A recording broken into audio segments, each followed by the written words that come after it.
Hey everyone, in this video I'm going to show you how to change font color and the font size when you're designing your form.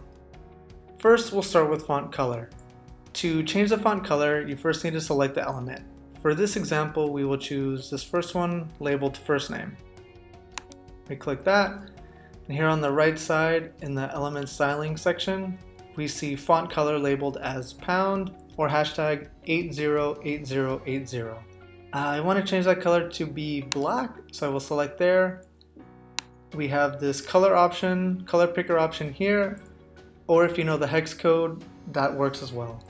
So now that I've selected black as my color, I will click outside the font color box and we will see the font change color to black. Here we're viewing it, or I guess here we have the form view, and we can also click the page view to see how it would look when it's essentially on a page. So here we see first name has changed from gray to black, and you can tell the slight difference in color there. Alright, so let's go back.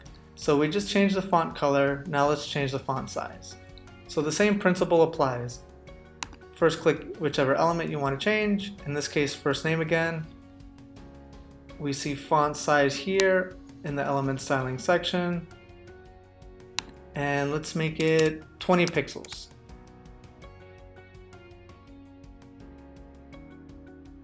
And there we go. It just shot up. It went from 14 to 20 pixels, and again for us to double check it, we can click page view to see how it would look when you bring that form onto a web page. And first name is a lot larger than the other two, which are at the standard 14 pixels. And there you go. You just learned how to change font color and the font size with Indition's forms, contests, and surveys. Thanks for watching.